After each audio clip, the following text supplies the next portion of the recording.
EVGA.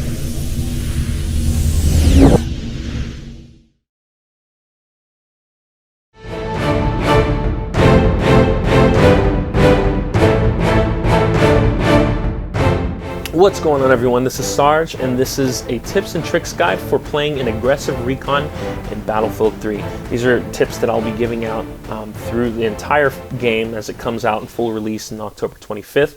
So for beta, this is something that I hope will extend over into full release and can help you and prepare you with the necessary tools to being an effective recon player on the battlefield. This only extends to infantry gameplay only. Luckily for Rush, we have the Operation Metro map, which is only infantry play, so it's perfect for testing out this model and hopefully guiding you through this process to better shape your play style. So with that said, first thing I wanted to point out is that Battlefield 3 is a team game. It's very important that when you're playing, that you're playing with your team and you're finding ways to also help your team. Playing the objective is perfect because that allows you to win games. Your win-loss ratio is what matters when it comes to Battlefield. And so when you're working with your teammates, it's important that you play to win. And finding things like your perfect primary kit, which is the best weapon that you like to use, being comfortable with that weapon, using all the tools that are necessary for your recon kit, like placing radio beacons down for your squad mates to spawn on, using squad specializations, all of this stuff ties into the overall game and is important to playing when you're playing on the battlefield. It's important to winning. So that's some of the stuff that I wanted to kind of highlight for you guys, was all of these necessary tools and using them effectively. One thing I pointed out in my previous video is that you can use gadgets for your recon. These gadgets will help you aid your teammates and in the long run may give you the advantage over the enemy. So one thing I liked was the fact that Battlefield or DICE gave the recons a radio beacon. For those of you who are familiar with 2142, you can put down a spawn beacon and allows your squad mates to spawn on that beacon. Same thing applies here. The radio, you place this little radio down and your squad mates can start spawning off of it. This is important because when you're pushing up into battle, instead of having to spawn all the way back at your base or where your spawn cap is, you can now start spawning on this radio beacon where it's mobile. It's a mobile beacon. You can pick it up and just move it around wherever you want to. And I like to place it in spots that give you your teammates cover. That's very important. When you're placing in somewhere, you want to find a place that allows your teammates to spawn and have cover at the same time. So placing it out in the open might be very dangerous. I wouldn't suggest doing that. So, but I like to place it up close to where the enemy is. That way you're always continuously putting pressure on the enemy.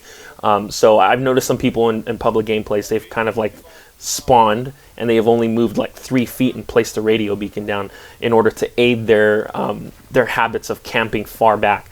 I don't see how that can help. Maybe if you like to just spawn in the same camping area, but again, because this is a team game, you want to make sure that it's not only you're aiding, you want to aid your squad mates, you want to aid your entire team.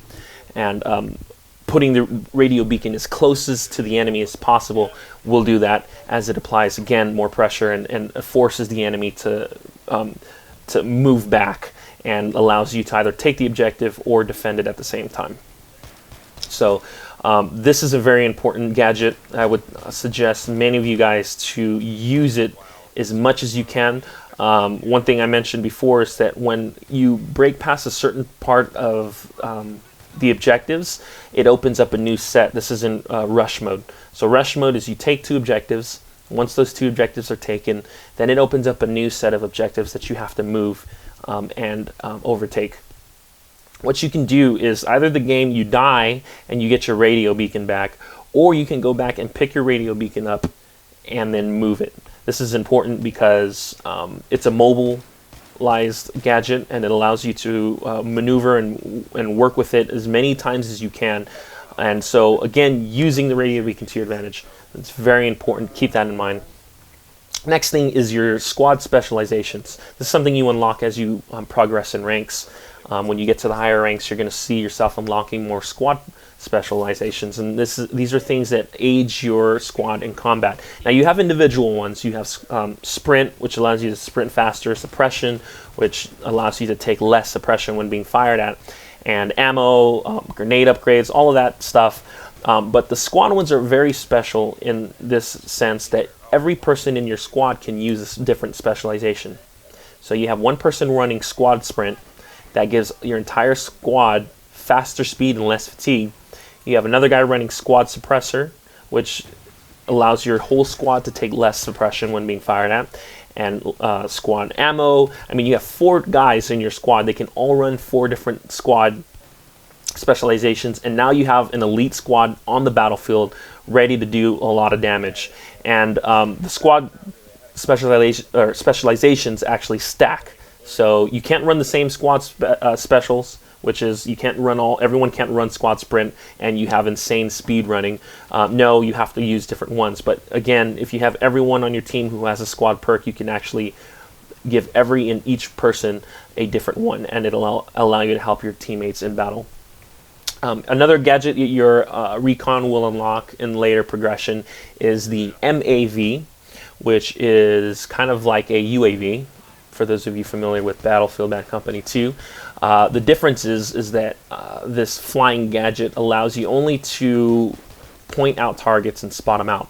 Whereas Bad Company 2, you can actually point them out and shoot rockets down, or you had a little Gatling gun you can use on your UAV that would shoot down targets. That's not the case here in Battlefield 3. I think the only direction that DICE has made the UAV for was just to spot people and point them out on the battlefield, kind of like a mini commander mode from the previous Battlefield titles. And so this is a pretty cool thing that you can use, because what I found out easier to use it with is that when you're moving up and you're taking fire and you don't know exactly where that fire is coming from, I can prone down, deploy the MaVie, fly it up just enough so I can spot a couple targets, point them out, and then again head up and move to that direction. Now I have an idea where my surroundings are, and I can pick the MaVie back up and reuse it again, because it's mobile, just like the radio beacon. You can deploy something, and then later on, when you're finished using it, pick it back up, and you can move it around and again use it for your advantage. So this is really neat, a cool feature. So I would only use it temporarily unless you have you're depending on your teammates to do all the work while you're doing all the spotting. So it just depends on how you're going to want to use this robot. I like to use it while I'm on the go. So again, if I'm up front taking a lot of damage, I'll just deploy it just for a couple seconds, just so I can see where my enemies are at, and then move forward. So another thing I wanted to talk about is being comfortable with the weapons that you're using. This is important. You want to find the weapons that you are good with. You want to find what weapons that you are comfortable using and master it. In Battlefield Bad Company 2, those of you who know my channel, the weapon that I had of choice was the SV98. It was the weapon that I knew front and back. I was very comfortable using, and I played both in public gameplay and competitive play with the same weapon, and it helped me both in close quarter battles or taking people out from a distance. It was just an all-around weapon that I knew. That's the same logic that we're going to apply in Battlefield 3.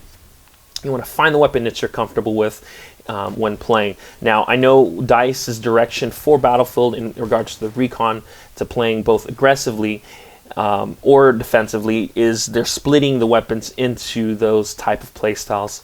And I know Demise mentioned in a tweet, who's the Battlefield production manager for Battlefield, that if you wanted to play defensively, or if you wanted to shoot at longer ranges, you were going to have to play it with the bolt actions. If you wanted to play aggressively, you had to use the semi-autos or maybe some of the all kits that you unlock later on throughout the game. And I found that to be static in the beta, meaning that you're going to have to play semi-autos if you want to play aggressively and win gunfights. Or if you want to play defensively, stick to bolt actions. So they gave each weapon a primary role, and it's fine. I think you can adjust to that. I can adjust to it, and I know some of you have been sending me videos saying, "Oh, look, you can actually one-shot kill people from using bolt actions." That is a hitbox detection glitch. DICE has already confirmed that. They're going to be fixing it with the full release, so don't depend on bolt actions. For those of you who love bolt actions, I know myself, I love it, but you can't play CQB with it. It's not meant to play close quarter. You're going to have to stick with another weapon. That being said, I found out that playing an aggressive recon, you either have to use the SVD, the MK11, or you can use shotguns, which also help you play close quarter, or the UMP. My primary right now, I'm tossing between any of the semi-autos or the UMP. The UMP I really like. It's a really an effective weapon at close quarter and medium quarter ranges. So it just depends, and this is important when you're going into Battlefield 3, is finding the type of weapon that you want to master, the one weapon that you're perfectly, you know, front and back, how much damage it does, the recoil, how much damage it falls off, the bullet drop, all of that stuff. And you'll see this clip here that I'm going to show you real quick as I'm using the UMP, that I find my targets. I'm going to take this MCOM and I'm going to defend it. Now, one thing you're going to notice is that as I pop a couple shots into my target, I know exactly how much damage it's going to do. So it allows me to shoot the target and then move to my next target or the direction that I'm supposed to be heading. So I fire a couple rounds, I kill the target, and then move on. This is important because it allows you to save as much ammo that you need, all the ammo that you need. It allows you to save it, and it also allows you to move quicker and use your playing field better.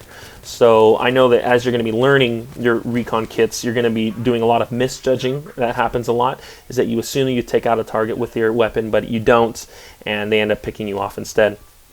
So this is important, knowing your weapon, using your sidearms. I know that's also something. If you happen to not finish your target and you're out of ammo, always resort to your sidearm. Sidearm's just going to save your self many times in close quarter situations, so you can use that to your advantage. I think right now that's just as far as where I wanted to go with this tutorial or with this video. There's going to be a lot more stuff that I'm going to be discussing along the road. Stay tuned for more Battlefield 3 videos on my channel, including Quantic Media, which is going to have a lot of top content from producers. You have old producers who have been producing content for a while now, such as Thready, Mass Deaths, Spec Ops, and myself. There's going to be a lot more content on Quantic Media from Battlefield veterans or pro players. You're going to see a lot of competitive matches. I'm eventually going to be moving into competitive play with Battlefield 3 and sharing that as well. So yeah, thanks again, guys, for watching. Keep in mind that I'm going to be doing this as a series, so there's going to be a lot more coming out. I will catch you guys hopefully on the battlefield. You guys can add me if you want to. Sgt.Enigma is my unique name that I'm currently playing with in the beta for Battlefield 3. Currently, right now, they only allow 150 friends on your list, so I don't know if they're going to extend that later on, but we'll see. So yeah, stay tuned for more again, guys. Thanks again for watching. This is Sgt.Enigma. I'm out. Later.